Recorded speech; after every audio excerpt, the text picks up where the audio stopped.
It happened at her friend's birthday party, the kind of event where you're supposed to show up smiling, make small talk with people you only half remember, and pretend everything's great, even if something inside you knows it's not. Bella had insisted we go. Said it would be fun. Said I'd been cooped up too long. Even though she was the one who'd been coming home late and locking herself in the bathroom to take phone calls. We arrived separately. She texted last minute that she was already on her way and that I should just meet her there. That should have been my first red flag of the night. Maybe not even the first, just the most recent one I chose to ignore. I got to the house about 20 minutes after her. It was already packed. People milling around in the backyard. Music thumping through half-open windows. Voices carrying laughter over clinking bottles and half-shouted toasts. One of her friends, Kayla, greeted me at the door. She looked surprised to see me. "Oh, hey," she said, like she hadn't expected me to show. "Bella's around somewhere. Inside, I think?" I nodded, forcing a smile, and walked in, the bass from the speakers shaking through the hardwood floors. It smelled like too many candles and the sugary remains of spilled cocktails. I made my way toward the kitchen, half hoping I'd catch her grabbing drinks or laughing with the birthday girl. But she wasn't there. I scanned the room, barely listening to the guy in the corner talking about how AI's gonna change everything. That's when I noticed the sliding glass door was cracked open. I stepped through and out onto the deck. The backyard was lit by those little string lights that make everything look softer than it really is. The music was louder out here, the kind that makes your chest vibrate. That's when I saw her. Bella. She was at the drink table, standing just a little too close to Jake. Him. Jake from her office. Jake who barely talks to me. Jake the married guy. Jake who's basically just background noise at work. Except this version of Jake wasn't background. He was front and center, turned toward her with one hand planted firmly on her waist like he had every right to put it there. And Bella wasn't brushing him off. She was smiling, not the casual, polite kind, but the kind she used to save for just me. The kind that curved her whole mouth, softened her eyes, tilted her head just slightly. She was saying something I couldn't hear, but it made him laugh. And then she leaned in a little, like sharing a secret. His hand didn't move. If anything, it tightened, like he was anchoring her there. And she let him. I froze. I must have looked like an idiot, standing there half in shadow, still holding my cup, watching them like I was trying to solve some complicated math problem. But really, I was just trying to breathe, because in that moment I knew. I knew everything I'd been trying not to know. I took one step closer, maybe two, not even consciously. I think I just wanted to be seen. Wanted her to know I was there, that I'd caught her, that she couldn't just gaslight her way out of this one like all the other moments that had come before. She turned and saw me, and I swear to God, she smirked. Not in surprise, not in guilt, just like she was amused, like I was the one who looked out of place. She turned back to Jake, said something with a laugh, then looked directly at me again, and raised her voice just enough for the group around her to hear. "Don't look at me like that," she said, her tone playful but sharp. "You're being jealous again. Over nothing." A few heads turned. Someone snorted. A girl standing near the beer cooler actually laughed. I felt like I was shrinking by the second, like I'd walked into a room naked and no one had the decency to tell me. The music didn't stop. The party didn't freeze. But inside me, everything did. That sentence, "You're being jealous again." She said it like it was a punchline. She said it like I was the joke. And that's when it hit me. This wasn't new. This wasn't a one-off moment of flirtation gone too far. This wasn't Bella being a little too tipsy and needing space. This was deliberate. This was designed. I don't know how long I stood there. Long enough for my drink to warm in my hand. Long enough for Jake to glance at me with that smug, victorious look I'll never forget. Long enough for Bella to turn her back on me and keep laughing at something he said. I walked back inside. No one stopped me. I found the bathroom, locked the door, and just stared at myself in the mirror. There I was, same guy as always, but something was different. Something had cracked open. My reflection looked back at me with a dull, tired kind of sadness. Not the kind you get from heartbreak. The kind you get from realizing the person you love doesn't respect you anymore. Because that's what it was, more than anything, disrespect. Bella hadn't just crossed a boundary. She'd erased it. And worse, she'd invited people to laugh while she did. In that silence, with the party noise muffled through the walls, I thought back on how often she'd used that word, jealous. Like it was a wee asterisk p asterisk n. Like it was my flaw. Every time I asked about a text message that made her smile and then disappear her phone. Every time I noticed she wore makeup to work on days she didn't have meetings. Every time I caught her closing her laptop just a little too fast. She always had the same line. "You're being jealous again." Said like a joke. Said like a warning. Said like the problem was me, not what I was seeing. But this time it was different, because I wasn't guessing. I wasn't overthinking. I wasn't spiraling over what-ifs. I was watching it happen. Right there, in front of me. My girlfriend, the woman I was supposed to marry, with her body wrapped in someone else's attention, and a grin that said she knew I was watching and didn't care. The worst part? It didn't hurt the way I thought it would. It didn't feel like being stabbed. It felt like the air slowly leaking out of a balloon. Quiet. Deflating. I didn't even feel anger, just clarity. Because something clicked, hard and clean, in the back of my mind. A switch flipped. And in that instant, I knew I wasn't going to ask her about it. I wasn't going to beg for an explanation or sit her down the next morning and have a long, exhausting fight about what it meant. No, that moment on the deck, that was the explanation. That smirk, that sentence, that was the confession. I didn't need more. The rest of the night was a blur. I didn't say goodbye to anyone. I didn't look for her again. I walked out the front door, past the porch where two people were smoking and arguing about zodiac signs. I got into my car, started the engine, and just sat there for a while, staring at the windshield. Not crying, not panicking, just sitting, letting it all settle. Because now I knew there would be no more accusations, no more jealous again lectures, no more suspicion, no more hope, just the cold beginning of something else. A quiet war, a slow exit, clean break, and maybe, just maybe, that's what she wanted all along. After the party, everything started making sense in the worst way possible. I think there's a kind of blindness that comes with loving someone too much. Not literal blindness, but something worse. The kind that makes you see warning signs as quirks, red flags as misunderstandings. You rewrite reality in your head because the truth feels heavier than you're ready to carry. But once you're forced to see it, once the blindfold's ripped off, you start to notice everything. You start asking yourself, how did I not see this before?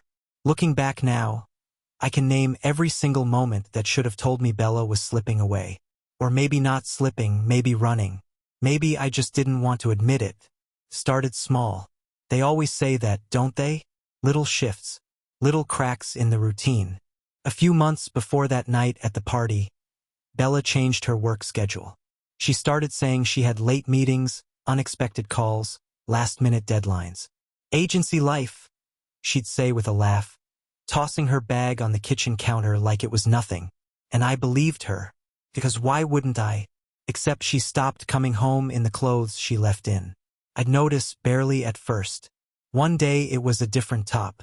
Another day a jacket I hadn't seen before. Once, she came home in sneakers even though she'd left in heels. I asked about it once, kind of joking, fashion emergency at work? She shrugged and said her friend Kayla had a spare pair in her car. That made no sense. But I let it go.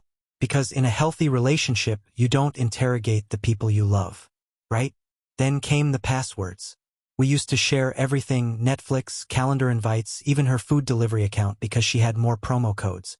But one day, I tried to order dinner from her phone and saw she'd been logged out. Weird, she said, taking the phone from my hand a little too fast. They must have updated the app.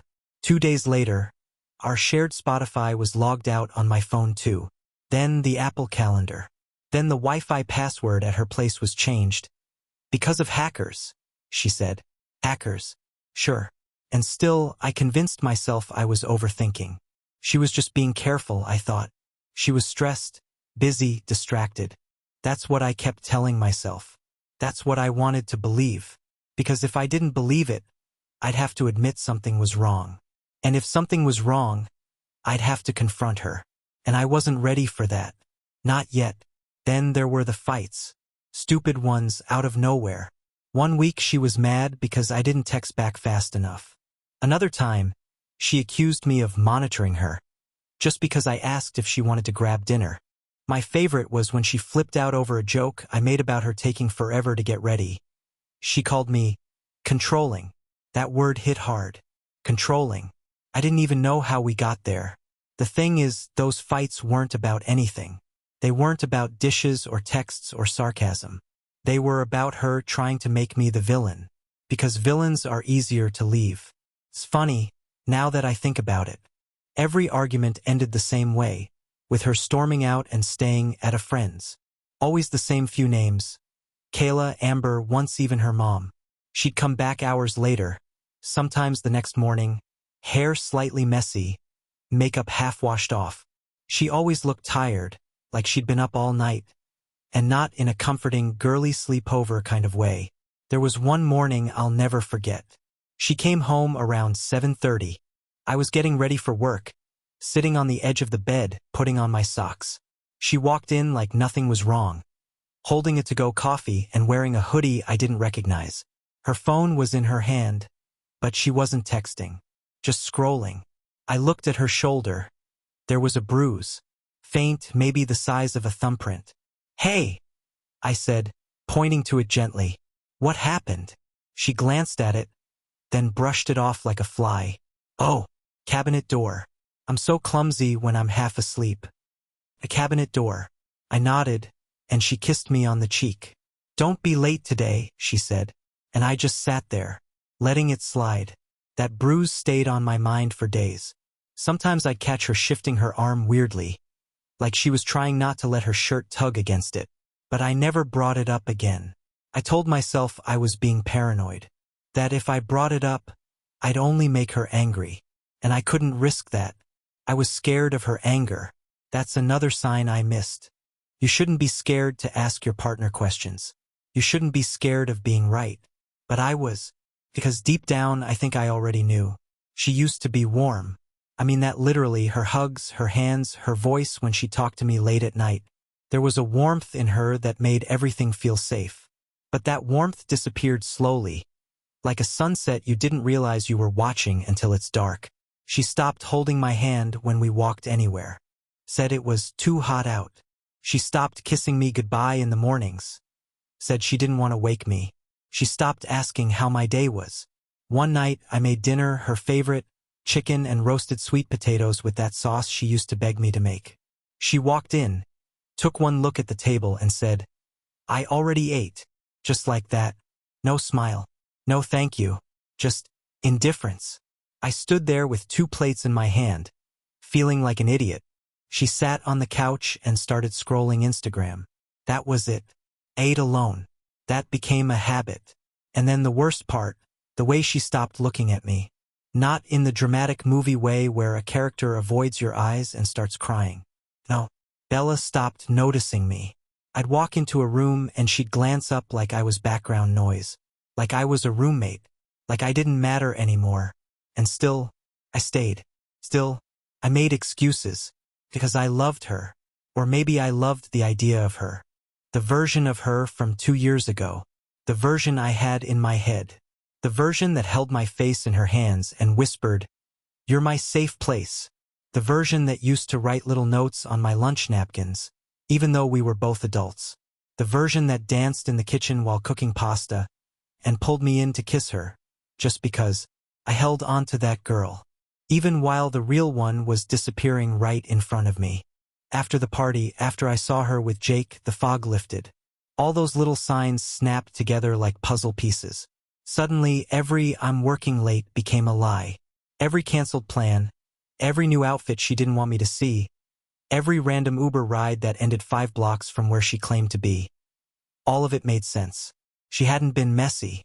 She was calculated. She was organized in her secrecy. The reason I couldn't prove anything back then was because I wasn't supposed to. She had carefully built a system around her distance. Just enough plausibility to keep me guessing, just enough affection to keep me invested. She was done with me months ago. I see that now. All that was left was her waiting for me to get tired enough to leave so she wouldn't have to. But I didn't. I stayed. I kept trying. And that's what made it worse. Because when I replay those memories now, I see a man who tried his hardest. Too hard. I see someone who offered trust when he should have demanded honesty. Someone who gave benefit of the doubt when doubt was already crawling under his skin. Someone who mistook avoidance for protection and silence for peace. And when I think of her, all I feel is the slow realization that she stopped choosing me. Long before she let someone else hold her waist at that party. Love doesn't die all at once. It dies in the moments we ignore. And I ignored a lot. But not anymore. The proof didn't come the way I imagined it would. There was no confrontation, no shouting, no dramatic reveal where I caught them together and everything exploded at once. It came quietly, through my phone, on an ordinary afternoon when I wasn't even looking for answers anymore. I was at work, sitting through a meeting I barely cared about, nodding at slides while my mind drifted elsewhere. I remember my phone vibrating once, then again. I ignored it at first, then a third time. Something about the persistence made me glance down. Unknown number. No name. No emoji. Just a short message. You need to see this. For a moment I thought it was spam, or a scam, or some wrong number. I almost deleted it. But there was a second message, already loading beneath the first. An image. My thumb hovered over the screen longer than it should have. There's a strange instinct you develop when you already know the truth, but haven't been forced to face it yet. A hesitation, like your body trying to protect you from what your mind has already accepted. I opened it. The photo was clear. Too clear. No blur, no angle you could explain away. Bella and Jake were standing in a hotel lobby, right near the elevators. The lighting was bright, professional, the kind hotels used to make everything look clean and expensive. He was facing her, one arm wrapped comfortably around her waist. Not awkward, not hesitant, familiar. Her hand rested flat against his chest, fingers spread, like she knew exactly where she belonged. They weren't kissing. They didn't need to be. There was no rush in their posture, no tension, no sense of secrecy. They looked calm, settled, like this wasn't risky or impulsive, like it was routine. At the bottom of the image was a timestamp. One day before the birthday party. The same night she told me she was staying at a friend's place because she was too tired to drive home. The same night she texted me goodnight with a heart emoji and said she loved me. The same night I lay in bed alone, convincing myself not to overthink. I stared at the photo longer than I expected. I didn't feel shock. I didn't feel rage. I felt something colder, confirmation. The kind that settles into your chest and doesn't move. Like a verdict that's already been decided. I didn't reply to the message. I didn't ask who sent it or why. I didn't thank them. I just locked my phone and sat there, breathing evenly, while the meeting around me continued like nothing had happened. Because for me, everything had. When I got back to my desk, I logged into my accounts. All of them, the shared ones, the ones she had access to because I trusted her. Because we were a team. One by one, I removed her permissions. Banking apps, subscriptions, cloud storage. Everything tied to me was cut cleanly and quietly. There was no anger in my movements. No hesitation. I had thought about this moment before. Not consciously, not in detail, but some part of me had been preparing for it. Like muscle memory. Like my instincts had been waiting for the green light. Then I emailed my lawyer. Short. Direct. No emotion. I'm ready to proceed. Evidence confirmed. That was it. Our wedding was 3 months away. Deposits paid. Invitations drafted. A life plan down to seating charts and color palettes. I canceled it all that night. Venue. Catering. Everything. No explanations given. Just cancellations. I didn't call Bella. I didn't text her.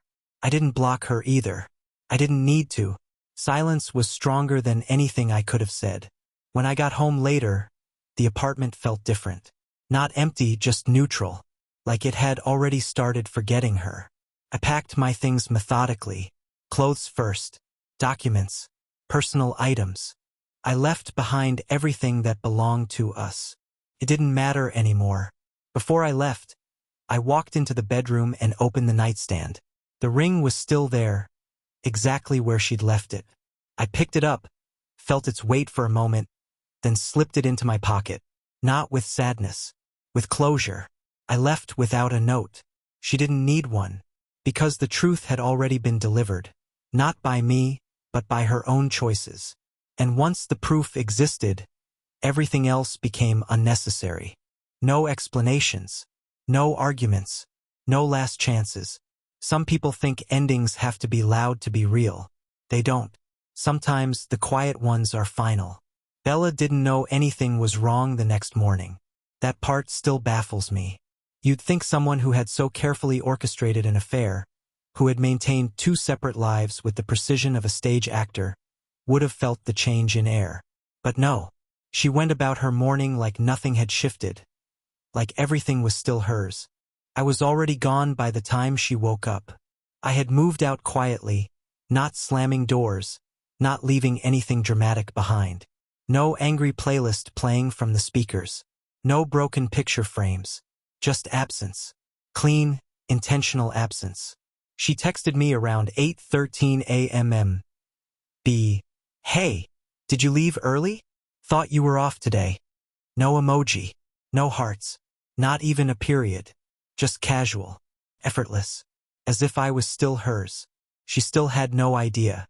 About 15 minutes later, she tried to pay for her morning coffee, the usual overpriced oat milk thing she always got at the cafe by her office.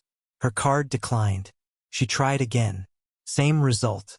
A second later, she got a push notification. Card access restricted by primary account holder.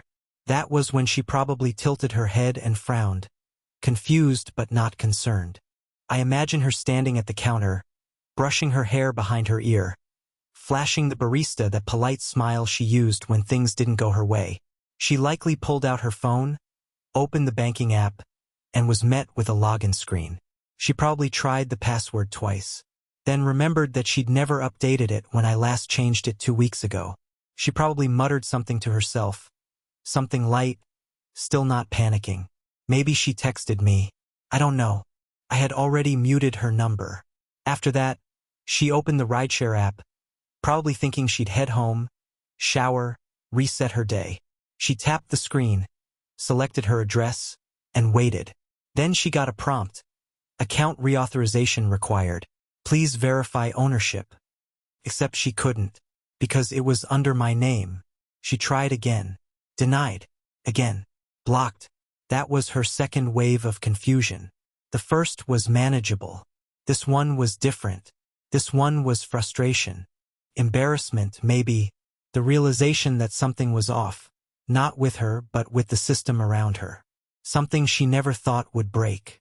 The world she was used to, convenient, comfortable, designed around her rhythm, had stopped responding. And for once, she wasn't in control of the narrative. That's when she called my sister. I know this because my sister called me a few minutes later, just to check in. She didn't ask questions. Didn't pry. She just said, "Bella's trying to reach you. She sounds off. You okay?" I told her simply, "Yeah, everything's handled."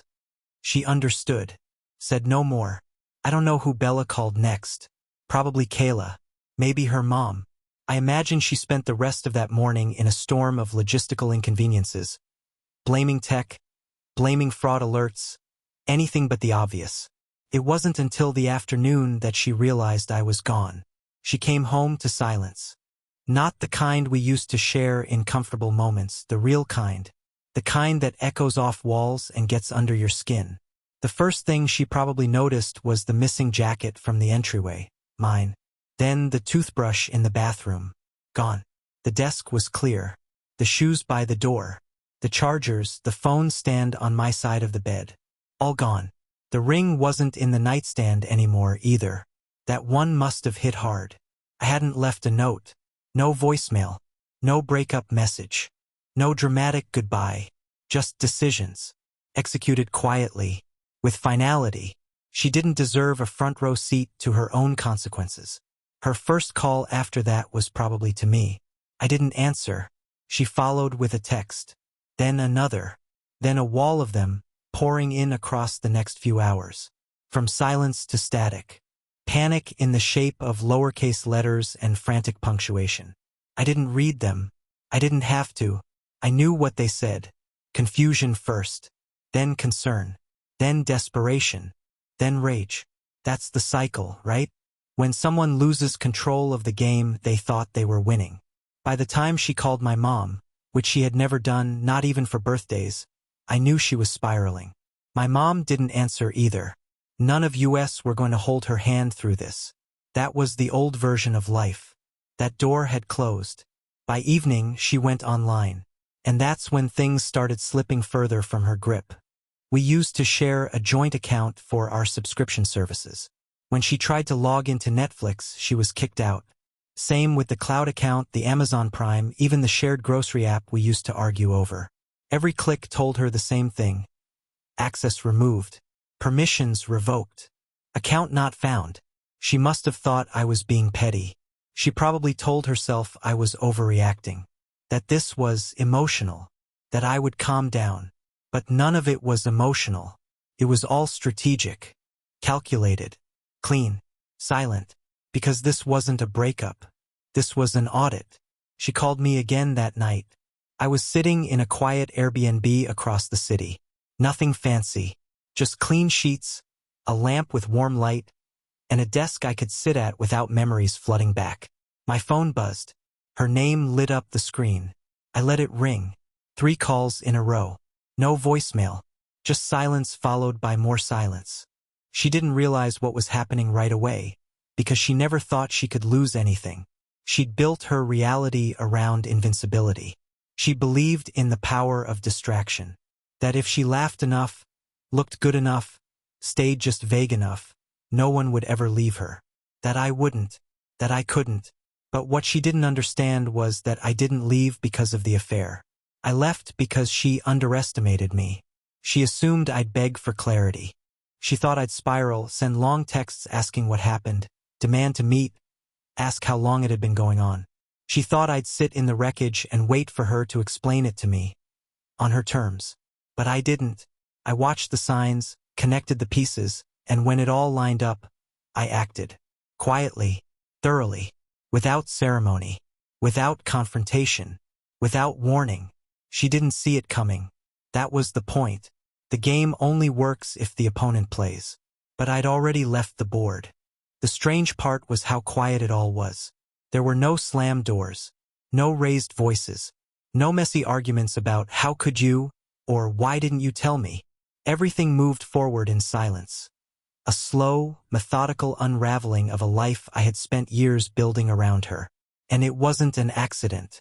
I planned it that way. What Bella never knew, what she likely still doesn't know even now, is that I'd already built the exit before she gave me a reason to use it. Not because I expected to leave her. Not because I wanted to. But because somewhere deep inside me, I had stopped trusting her long before I admitted it to myself. I had started creating distance long before I ever stepped away. It began subtly. A backup folder of important documents on a private cloud account she didn't know about. A new checking account with a different bank, where I quietly funneled a small percentage of every paycheck. The joint account stayed active, of course. I still let her use it freely. I never said a word. That was part of the system. Let her feel like she still held the keys, even when I'd already changed the locks behind the walls. I saved **TS of strange texts, calendar entries that didn't add up, fluctuations in our expense reports.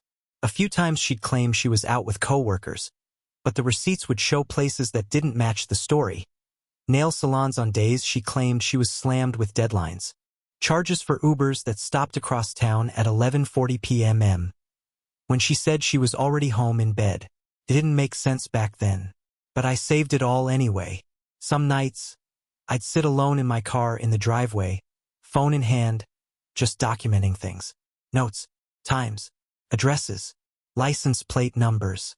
If anyone saw me, they probably thought I was avoiding an argument or decompressing after a long day. And maybe I was just not in the way they thought.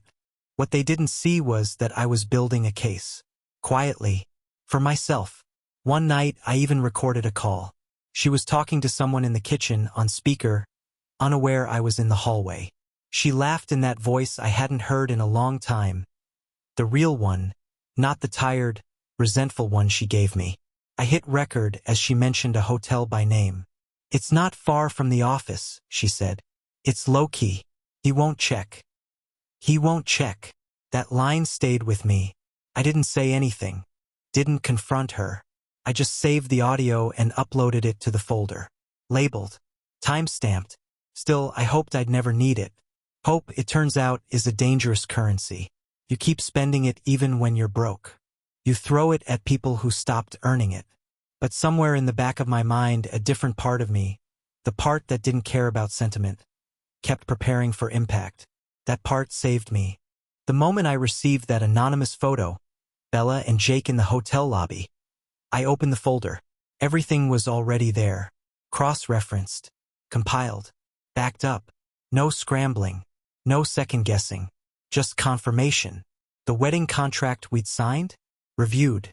Revised 3 weeks earlier with my lawyer. There was a clause added, innocuous on the surface but meaningful in effect. It clearly stated that, in the event of proven infidelity, the financially injured party reserved the right to cancel without penalty. Bella had signed it without reading. She always rushed through paperwork. The lease? Transferred. Quietly, a month before. The utilities were in my name. The security deposit. Pulled and reallocated. The shared storage unit. Emptied. Cleaned. Rekeyed. All of my personal records, birth certificate, tax forms, anything irreplaceable, had been removed one piece at a time over the course of several weeks. Every digital password had been changed on a rolling basis. Slowly. One per week. I didn't lock her out until the day of the photo, but by then, it was just a final switch. Nothing dramatic. Nothing noisy. It all worked. Because I didn't wait for closure, I created a plan. A system without alarms. No buzzers. No sirens. Just motion. Just escape. That's the part people don't tell you. You don't have to rage your way out of betrayal. You can plan. You can prepare. You can leave without ever announcing it.